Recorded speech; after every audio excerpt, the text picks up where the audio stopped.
Ladies and gentlemen, boys and girls, children of the ages, we are back again with another reaction. Now, I did a reaction to the new Childish Gambino movie, but I was unable to upload it. I am currently waiting for permission to upload it, if I even get permission. But I'm telling you, you're in for it. If you haven't seen it, please try to hold on. And if I can get this uploaded, you see the reaction, just wait for that one.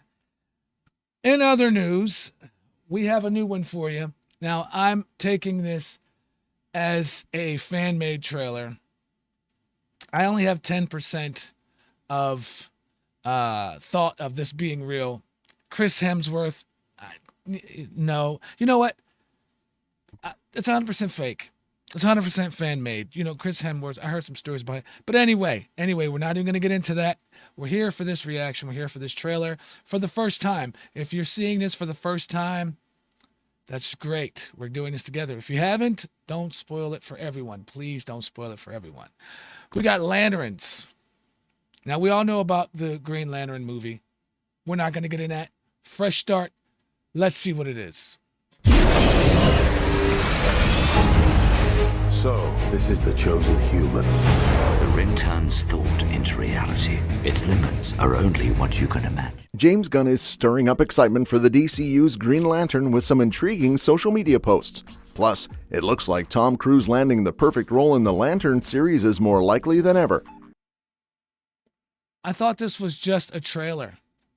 I really thought this was a trailer. Now we're here for the whole duration. I don't look at none of this. I just look at the title and then just say, okay, let's give it a shot. We're here now. Let's go. About more than a year after the initial announcement, DCU head honcho James Gunn has reignited fan excitement for the upcoming Green Lantern project with some coordinated social media posts.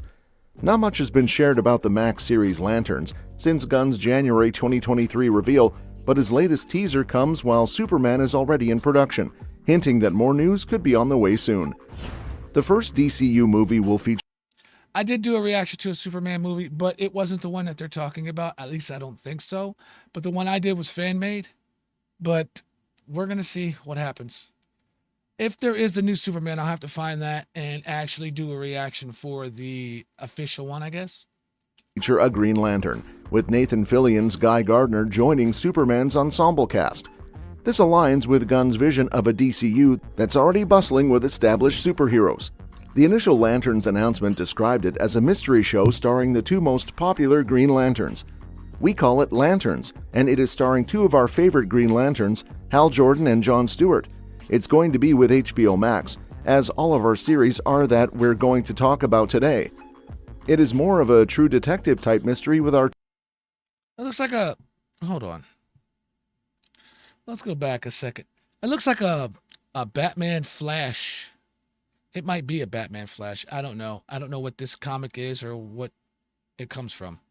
Hey, it is more of a true detective type mystery with our two lanterns, a terrestrial-based mystery. James Gunn just shared a striking image of a Green Lantern's fist pointed skyward, covered in blood and shooting an energy blast from the power ring. He didn't add any captions on Threads or Instagram, but the posts have naturally ignited a ton of speculation and excitement. Could this mean that Gunn is about to announce Lanterns as the next DCU project to start production? There's no confirmation yet on which Green Lantern James Gunn's posts are highlighting, but it's interesting to note that both Guy Gardner and Hal Jordan typically wear white gloves, while Jon Stewart doesn't wear gloves at all. This could mean the post is drumming up more excitement for Gardner's role in the upcoming Superman film.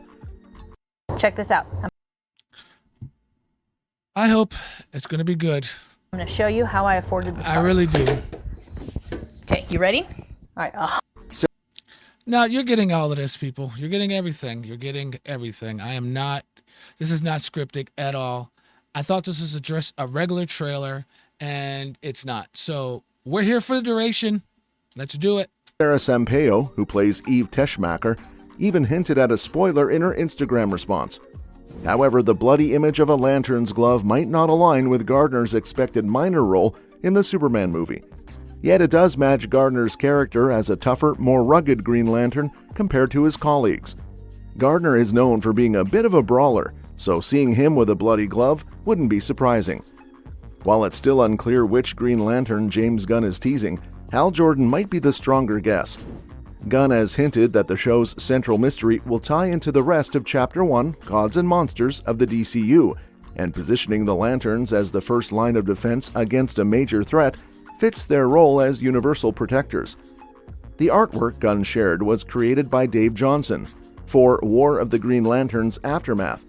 This storyline involves Hal Jordan, Guy Gardner, Jon Stewart, Kyle Rayner, and Kilowog battling their mind-controlled fellow Lanterns as the rogue Guardian Krona tries to take over the universe. Launching the Green Lanterns with such an epic storyline would be a bold move. Dave Johnson mentioned that the artwork was also used prominently by DC at Comic-Con in 2011. I forgot. So the first Green Lantern was a failure. I thought it was an okay movie for a decent storyline for an introduction, but the CG and all that, kind of failed. So let's keep it moving forward. I mean, that's probably why they haven't made a Green Lantern movie in, half of life. Got to post this. Once again, like the other GL cover I did, my marching orders were as follows. Just draw a Green Lantern fist with blood on it. Well, once again, far be it from me to turn down an easy gig, and I guess I nailed it because DC turned this image, Sans Blood, into a freaking huge banner at Comic-Con this year. Seriously, it was over 20 feet tall. Pen and ink on paper. All the rest is Photoshop trickery. Given all this, the image might not only tease a significant role for Hal Jordan, but also hint at a major storyline that could kick off the new Green Lantern series with a bang. Now let's talk about how Tom Cruise is closer than ever to joining the DC Universe and a major career. No, please don't. Please don't. I know some people probably would be like, yeah, Tom Cruise, but no. I personally don't feel that Tom Cruise... Okay, let me take that back. It depends on where you put him. Okay? Now, in Green Lantern, no, don't do it. Don't do it, because you're not going to see Green Lantern. All you're going to see is Tom Cruise. I mean, you're not...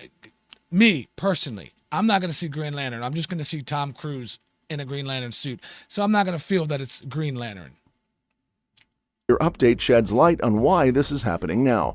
Tom Cruise stands out as one of the last remaining Hollywood icons capable of driving audiences to theaters, particularly with his proven track record in action-packed blockbusters like Top Gun Maverick, which notably revived post-pandemic cinema attendance.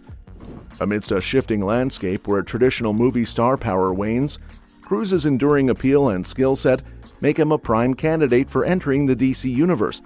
With fans eagerly speculating about his potential as a superhero, Cruise's recent career developments, coupled with... Okay, I have one thing to say before we continue. When you have a big name doing a superhero movie, sometimes it doesn't pan out right. Now, I thought that, for instance, Black Adam, I thought it was a decent movie, but people kind of did not like it from the reviews and stuff I read because of The Rock. Now, from what I read, that's what it was. But other people could see it different. But when you do these superhero movies with big names, it doesn't warm over very well. And if you noticed, a lot of older movies, like superhero movies, some have big names, became big names from those movies. I don't know. That's just my opinion of it. Let's see what happens with it, though. With his established charisma and action experience, position him closer than ever to securing a coveted role in DC's cinematic ventures. Tom Cruise might not have inked a deal for a superhero flick just yet, but his recent career moves could be setting the stage for a DC role.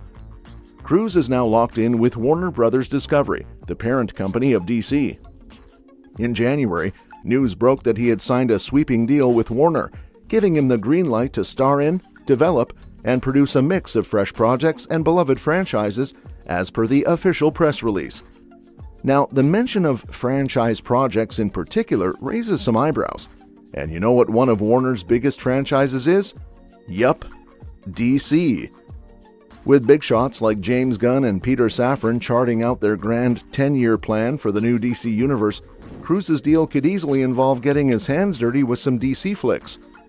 Sure, Cruise I think he should do it before he gets too old and it just won't warm over very well. I don't know. We'll just have to see. I mean, could be a good thing if he gets in there, depending on where you put him. I just, all these years of seeing Tom Cruise in the Mission Impossibles and all these other movies, to throw him in a DC movie as a superhero, it would be kind of different.